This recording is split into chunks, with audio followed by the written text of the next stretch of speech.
Hello and welcome to the first Arduino learning series. You probably have heard about an Arduino before, or you have seen it being used in an online project. Well, if you're still not sure what an Arduino is, don't worry, because in this video we will look at what is an Arduino, why do we use an Arduino, and how will we use it in this series. I think the best way we can explain what it is if we go look at what an Arduino is used for.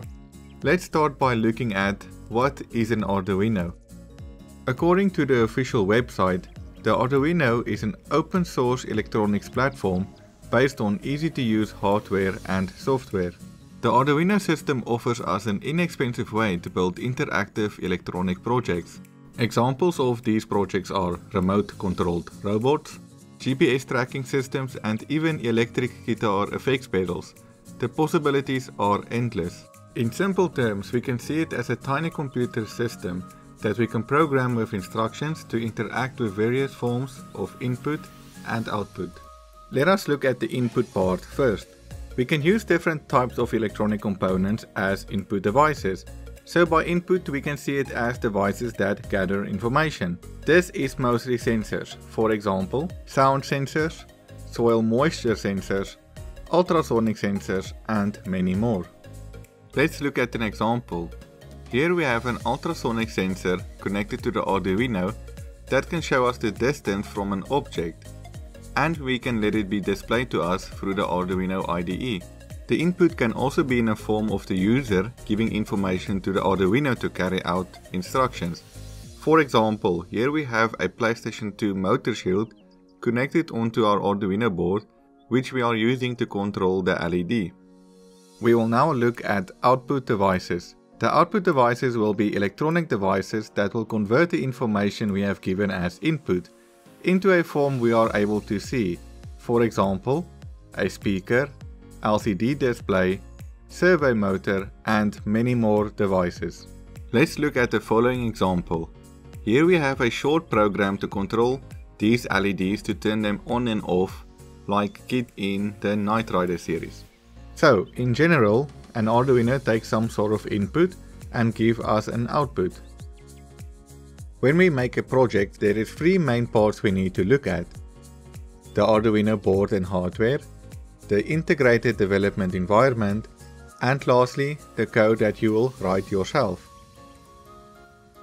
The first part is the Arduino board. There is a bunch of different Arduino board models available that has different specifications and sizes, and reproduced from different manufacturers, which is cheaper in general but may be faulty in some cases. In this series we will focus on the most popular board used, the Arduino Uno board. The ones I have here is all reproduced by different companies and cost around 20 RMB one, which is roughly around $3 each.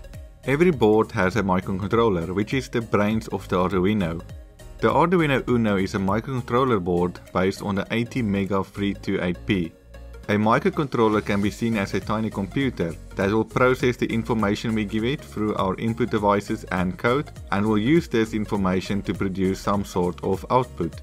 The second part we're going to look at is the Arduino IDE, which is short for Integrated Development Environment. To communicate to the microcontroller, we do it through software.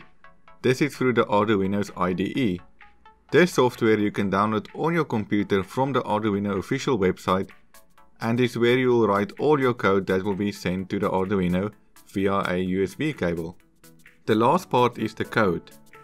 The code is the last part which we will write inside the IDE that will get uploaded onto the microcontroller. The Arduino code that we write is called a sketch. The Arduino code is written in C and C++, but with Arduino specific functions that can be divided into three main parts. So it will be functions, values, and structure, which we will discuss in the next video. This in short is what an Arduino is. But why is the Arduino used in so many projects today? One of the main reasons why the Arduino is so popular is due to the software, which is easy to use for beginners through the Arduino IDE.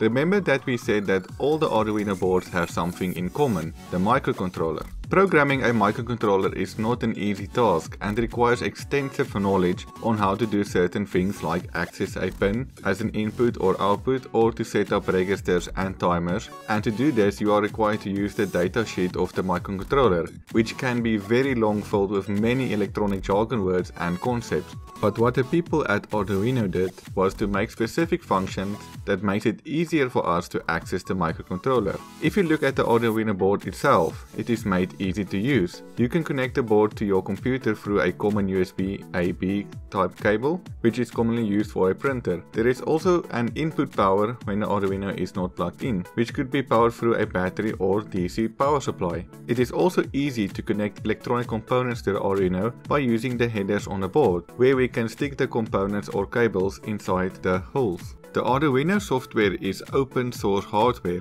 which means that a lot of companies and experienced circuit designers can make their own versions of the module to extend or improve on it. You can even build your own Arduino boards for your project. There are many other reasons why you want to use the Arduino in your project. So, how will we use the Arduino in this series? In this series we'll go through the basics, how to set up the Arduino, programming basics, electrical and electronic components theory, and finally building some really awesome projects. I hope you are excited and enjoyed this video. If you are, please subscribe and hit the like button for more videos. And if there is anything specific you want to build with the Arduino, let me know in a comment section below. I am going to end this video here by saying take it easy and see you in the next video.